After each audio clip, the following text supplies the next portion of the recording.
رب اشرح لی صدری ویسر لی امری واحلل عقدۃ من لسانی یفقہوا قولی۔ سورۃ الکوثر مکی سورت ہے، 1 رکوع ہے اور 3 آیات ہیں۔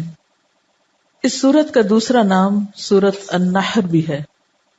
اس کے شان نزول میں ایک روایت آتی ہے، دلائل النبوہ میں ہے کہ جس شخص کی اولاد یعنی بیٹا مر جائے تو عرب اس کو ابتر کہتے تھے۔ ابتر کہتے ہیں جڑ کٹے کو، کہ اس کی نسل ختم ہو گئی۔ جس وقت آپ کے صاحبزادے قاسم یا ابراہیم کا علیہ السلام بچپن میں ہی انتقال ہو گیا تو کفار مکہ نے آپ کو ابتر کہہ کے پکارنا شروع کر دیا یا طعنہ دینے لگے۔ ایسا کہنے والوں میں عاص بن وائل کا نام خاص طور پر ذکر کیا جاتا ہے۔ اس کے سامنے جب آپ کا ذکر کیا جاتا، آپ کی کوئی بات کی جاتی تو نفرت سے کہتا اس کی بات چھوڑ دو، یہ کچھ فکر کرنے کی چیز نہیں، کیونکہ وہ تو ابتر ہے، اس کو ختم ہونے دو، اس کا تو کوئی نام لینے والا بھی باقی نہیں رہے گا۔ جب اس کا اپنا انتقال ہو گیا تو کوئی بھی اس کو یاد نہیں رکھے گا، کیونکہ عربوں کے ہاں بیٹے ایسی چیز تھے جن پر وہ بھروسہ رکھتے تھے اور جنہیں اپنی شان اور عزت کی چیز سمجھتے تھے۔ تو اس پر اللہ تعالیٰ نے آپ پر یہ سورت نازل فرمائی۔ بسم اللہ الرحمن الرحیم، انا اعطیناک الکوثر، بے شک ہم نے آپ کو کوثر عطا کی۔ کوثر کا لفظ کاف تے رے سے ہے، کثرت کے معنی میں۔ اس کے کئی مفہوم بتائے گئے ہیں۔ ایک معنی تو اس کا خیر کثیر سے کیا گیا ہے کہ بہت کثرت سے ملنے والی خیر اور بھلائی، کیونکہ کوثر کے لفظ میں بھی مبالغہ پایا جاتا ہے، اس کا لفظی معنی ہی خیر کثیر بنتا ہے، تو بعض نے اس کو لفظی معنی میں لیا ہے۔ پھر اسی طرح اس سے مراد وہ نہر بھی لی گئی ہے جو جنت میں آپ کو عطا کی جائے گی۔ پھر اسی طرح اس سے مراد وہ حوض بھی ہے جس سے آپ اپنی امت کو پانی پلائیں گے۔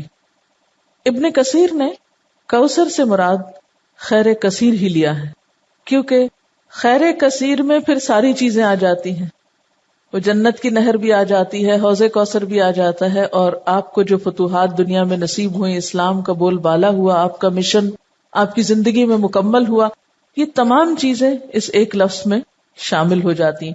گویا جتنی نعمتیں آپ کو ملیں ان سب کے لیے ایک جامع لفظ ہے کہ آپ کے دشمن آپ کے بارے میں جو بھی کہیں، لیکن ہم نے آپ کو خیر کثیر عطا کر دی ہے، وہ خیر کثیر جس کا سلسلہ دنیا سے شروع ہو کر آخرت تک جاتا ہے، یعنی صرف آخرت میں نہیں، دنیا میں بھی آپ کو خیر کثیر عطا ہوئی۔ اس کے بارے میں کچھ احادیث بھی ہیں۔ حضرت انس کہتے ہیں کہ ایک روز آپ صلی اللہ علیہ وسلم مسجد میں ہمارے درمیان تھے، اچانک آپ پر ایک قسم کی نیند یا بے ہوشی سی طاری ہوئی، پھر ہنستے ہوئے آپ نے سر مبارک اٹھایا۔ ہم نے پوچھا، اے اللہ کے رسول صلی اللہ علیہ وسلم، آپ کے ہنسنے کا سبب کیا ہے؟ آپ نے فرمایا کہ مجھ پر اس وقت ایک سورت نازل ہوئی ہے، یعنی اس سورت کے نازل ہونے پر آپ مسکرائے۔ پھر آپ نے بسم اللہ کے ساتھ یہ سورت کوثر پڑھ کر سنائی۔ پھر فرمایا، تم جانتے ہو کوثر کیا چیز ہے؟ ہم نے کہا اللہ و رسولہ عالم۔ آپ نے فرمایا یہ ایک نہر ہے جس کا میرے رب نے مجھ سے وعدہ فرمایا ہے، جس میں خیر کثیر ہے، اور وہ حوض ہے جس پر میری امت قیامت کے روز پانی پینے کے لیے آئے گی۔ اس کے پانی کے پینے کے برتن آسمان کے ستاروں کی تعداد میں ہوں گے۔ اس وقت بعض لوگوں کو فرشتے حوض سے ہٹا دیں گے تو میں کہوں گا میرے پروردگار یہ تو میری امت ہے۔ اللہ تعالیٰ فرمائے گا آپ نہیں جانتے کہ ان لوگوں نے آپ کے بعد کیسا دین اختیار کیا، یعنی نام آپ کا لیتے تھے لیکن طریقے آپ والے نہیں تھے۔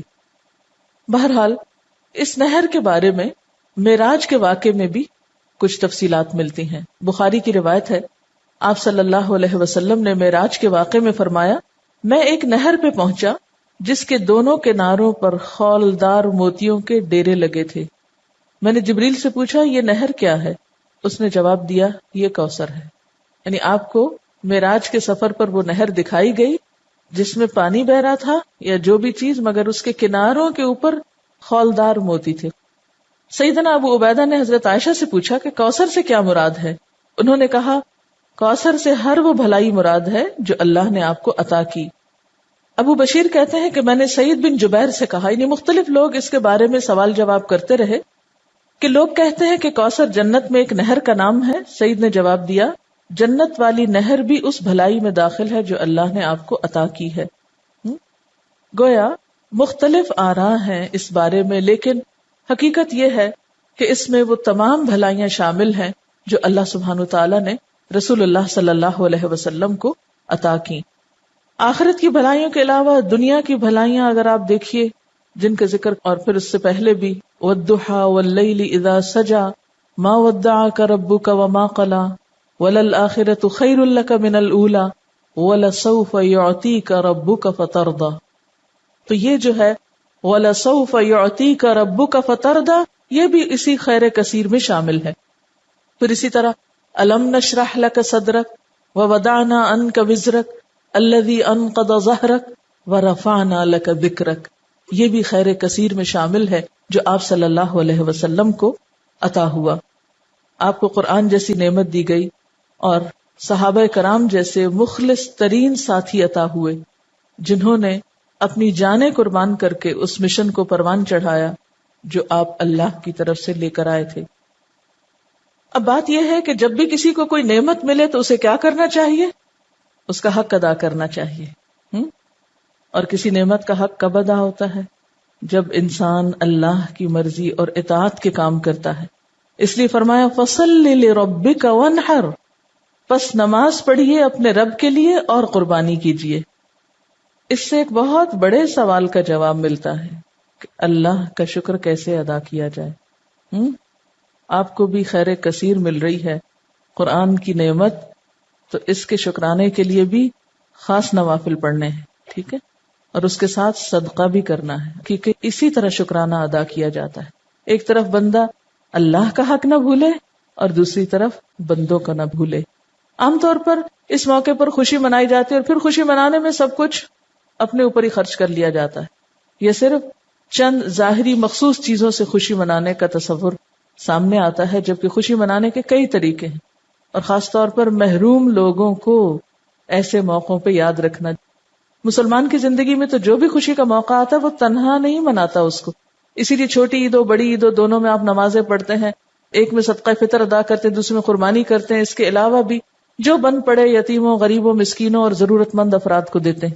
اور یہی اصول رکھیے زندگی بھر، جب بھی کوئی نعمت ملے فَصَلِّ لِرَبِّكَ اپنے رب کے لیے نماز پڑھیے، جھک جائیے، وَانْحَرْ اور قربانی کیجیے. نحر بنیادی طور پر اونٹ کی قربانی کو کہا جاتا ہے، یعنی قربانی ٹھیک ٹھاک قسم کی. اونٹ سب سے بڑا جانور ہے نا، تو اپنی حیثیت کے مطابق جو بھی اللہ توفیق دے. اسی لیے کہا جاتا ہے کہ حضرت عبداللہ بن عمر نے شاید سورۃ البقرہ کے خاتمے پر 7 اونٹ ذبح کیے تھے. عربوں کے ہاں سب سے بڑی دولت اونٹ تھی، ان کی متاع یہی تھی. اور کسی کو آنر دینا ہوتا تو اس کے آنے پر اس کی مہمانی میں اونٹ ذبح کیا کرتے تھے، مرغی بکری نہیں بلکہ اونٹ. تو اسی طرح صدقے کا جو انتہائی تصور ہے، یہ بڑی سے بڑی چیز اللہ کی راہ میں دینا ہے، وہ کیا ہے؟ جو بن پڑے میکسیمم انسان کو دینے میں وہ دے اللہ کے راستے میں. وَانْحَرْ اور قربانی کیجیے، یعنی نحر سے مراد اونٹ کی قربانی. اور اس کا مسنون طریقہ کیا ہے کہ اس کا پاؤں باندھ کر حلقوم میں نیزہ مارا جاتا ہے، کھڑا کر کے اس کو قربان کیا جاتا ہے. اسی سے پتہ چلتا ہے.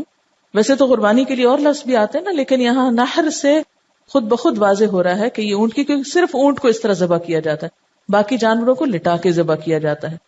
اور ویسے بھی آپ صلی اللہ علیہ وسلم کو حکم تھا قل ان صلاتي ونسكي ومحياي ومماتي لله رب العالمین.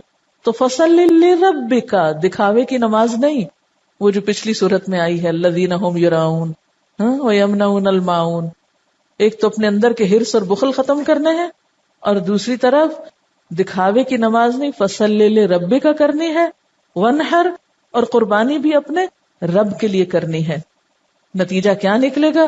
ان شانئک ھو الابتر، دشمنوں کو اللہ خود سنبھال لے گا، برا چاہنے والے خود مصیبت میں گرفتار ہو جائیں گے. عموماً کیا ہوتا ہے جب انسان کو نعمت ملتی تو ساتھ ہی حاسد بھی پیدا ہو جاتے ہیں نا، ساتھ ہی جیلسیز شروع ہو جاتی ہیں، خواہ دین کی نعمت ملے یا دنیا کی ملے. یہ ایک انڈرسٹوڈ سی بات ہے. تو آپ صلی اللہ علیہ وسلم صادق اور امین تھے، لوگوں کی آنکھوں کا تارا تھے. جب سے آپ کو نبوت ملی ابو جہل ابو لہب ناراض ہو گئے، ساری حمایتوں سے دستکش ہو گئے. اپنے ہی خاندان کے لوگ مخالف اور دشمن ہو گئے، ادھر اہل کتاب دشمن بن گئے. ہاں؟ ان کو کیا ہوا؟ وہ تو اتنے انتظار میں تھے، ان کو بھی حسد مار گیا کہ ہمارے قبیلے سے کیوں نہیں آئے، ہماری بنی اسرائیل میں سے کیوں نہیں آپ نکلے. تو یہ شیطان انسان کو چھوٹی چھوٹی چیزوں میں آ کے الجھا دیتا ہے، معمولی معمولی چیزوں کو انا کا مسئلہ بنا کر انسان کو حق سے دور کر دیتا ہے. تو ایسے موقعوں پر انسان کو پرواہ نہیں کرنی چاہیے.